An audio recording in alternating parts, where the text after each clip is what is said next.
right, so now we have our inputs, right? We've structured them. Some of them are dynamic, some of them are static.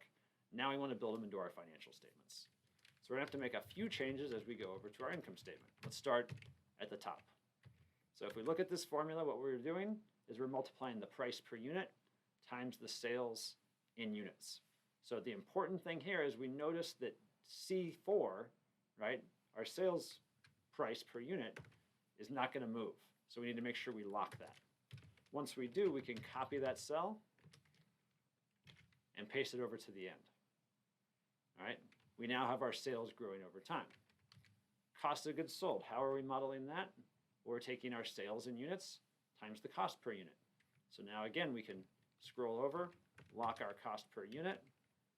I'm going to also take our gross profit formula with us, and we can pull that all the way to our end of year 5. All right, so now we've got 5 years of at least gross profit forecasted. Now our depreciation expense. Let's look at how we were doing that. We were taking our candy cart cost divided by its useful life. So basically it was doing 1/5 of our PP&E every year. Now we anticipate that our PP&E is going to change over time, right? We're going to build more candy carts in the future. So here I want to change how we're referencing this. I'm going to drag this $2,000 cart, $2,000 cost over here to my balance sheet. Right? I'm going to link to my balance sheet as best I can. In this case, it's going to be the beginning of the period's gross PP&E. So each period we're going to assume we're going to depreciate 1/5 of whatever gross PP&E we started that period with. So we plug that in. Now we move our depreciation over. Let's paste it all the way over. And we see 400 every period. Let's double check that that looks good. Well, it looks okay initially, right? We have values, but if we notice, we're not moving our beginning of period PP&E. So here's a situation where we want to be careful to unlock that cell. So let's actually go back in, and we're going to unlock our first cell, that K19. We unlock it. We now copy it back across. And now we see that we actually have zeros later on. Why is that? Well, it's because we haven't modeled out our PP&E yet. All right, so there are going to be a lot of interdependencies between our income statement and our balance sheet as we build these out forward. So we always have to think about, okay, where should we jump around? You can't necessarily always do the income statement first and then the balance sheet. You got to bounce back and forth. So since we're down here, let's go ahead and build in our gross PP&E. So here our gross PP&E. Right now it's modeled as what is the prior period, but now we can add our input of whatever we're adding that period in our candy cost. So F19 plus D9, that's going to be our new purchase. Nothing in this period, but as we go across, we now have more periods add on. All right, we have a couple purchases that we make both in year 2 and year 3, and we see our gross PP&E go up. We also see that now our depreciation increased as well, because it's updating based on the beginning of period gross PP&E outstanding. Now that we have that depreciation expense, we can add in our our accumulated depreciation. Here our accumulated depreciation is what was it last period plus any new depreciation this period. So we just pull that from the income statement and we take that and project it forward. So now we have our net PP&E that we can copy across. But we do want to make sure it looks accurate. All right, let's check what we got. That one looks good. That looks good. And yes, it is all updated. So it looks like our accumulated depreciation is updating properly. All right, so now we got that line fixed. Let's go up here back to our model. And now we have EBIT and interest expense. So interest expense, here we have a 5% loan interest rate. That's already locked in C12. We have our beginning of period debt outstanding. That makes sense at $2,500. So that looks good that we can copy that over. So again, as long as you're careful to lock your cells, a lot of these models are built to just drag to the right once things are working. Here we see that we have no interest expense there once we get to years 3, 4, and 5, because again, we haven't updated our long-term debt. So let's jump down to our long-term debt and update that. Here, we're modeling what is the previous period plus any increases in debt. We're not modeling any decreases in debt. We don't have any variables here for paying off our debt. If you did, you would also subtract off any debt that you were retiring. In this case, we're simply adding it, so let's just copy that across. And we should see that our interest expense also updates once we get that incorporated. All right, now income taxes, that one's pretty straightforward. We're just multiplying whatever our EBT, earnings before tax, are times our tax rate. Looks like we can copy that over.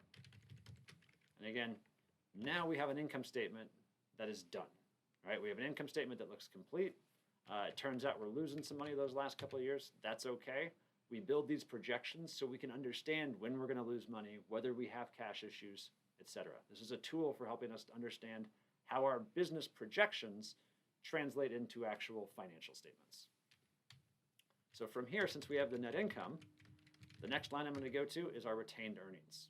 All right, here's another mechanical account. We know retained earnings is equal to the prior period plus the net income in the current period. So we can build that piece out and make sure it's working. All right. Now we're on the balance sheet. We can kind of start filling in each other balance sheet account. So let's do our common stock. It's going to be the prior period plus any common stock additions. Well, in year 2, we don't have anything in there. That'll be a 0. So we can copy that across.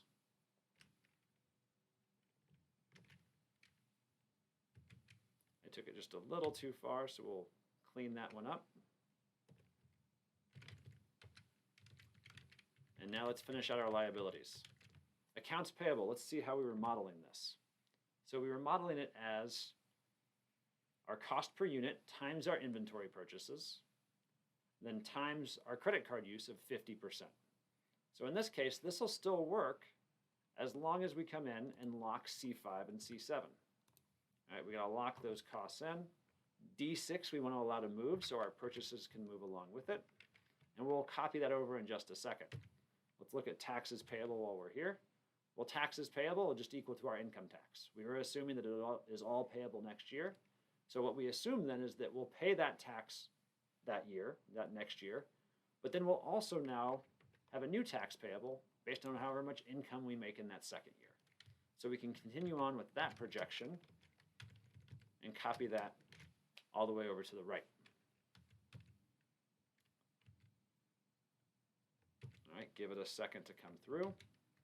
And now we actually have the entire right-hand side of the balance sheet working. So let's come through here and do our current liabilities plus our long-term debt plus common stock plus retained earnings. We could have just copied our cell over. We just make sure it works. We can paste that over.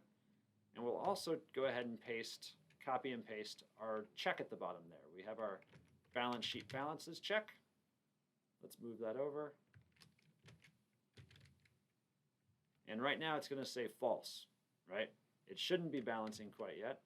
Oh, and I pasted something I shouldn't have. Let's undo that with Control Z.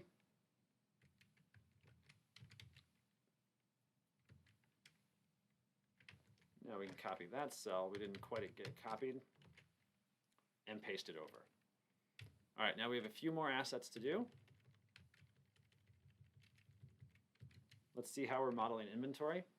Well, here we were doing prior period inventory minus cost of goods sold plus the cost per unit times any inventory purchases. So again, as long as we lock that C5 cell, that thing will drag over just fine. Let's look at accounts receivable. What are we doing here? Well, we're doing price per unit times our number of units sold times our cost. Again, as long as we lock those static inputs, that'll drag over too. And finally, our cash balance, let's look at that one. Well, it's our equity and liabilities minus our net PP&E minus our other individual assets, inventory and accounts receivable. So that should also copy over. So now we copy these 4 over. Again, copied it a little far, so we'll clean that up. There we have our current assets. And we see something a little funny there. Our current assets, right now we're plugging for them. Let's just make that a sum. We don't have to plug for that using their balances. That'll work when everything is working properly. Since we're building it, I think this is a little bit more natural way to look at it. So now we've seen that. And let's check, do our total assets add up? So we should be able to add our net PP&E to our total current assets, 16,681. All right, so now the balance sheet balances. That's a good sign. That's what a balance sheet's supposed to do. Let's drag it all the way out and see what we get. Looking good so far. Now to make sure our model's working and that we haven't made any mistakes, we're going to use that statement of cash flows. All right, it's buried down here a little ways, and we had it built from the prior period, right? We had it built for period 1. The beauty of the statement of cash flows is now that it's built, we can just take this thing, drag it over, and it'll update.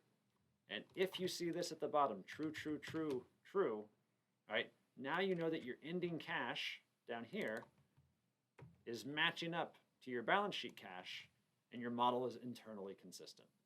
All right, all the projections are working. Now we can actually start to think about analyzing it. All right, is this net income a problem? Is that something we need to address?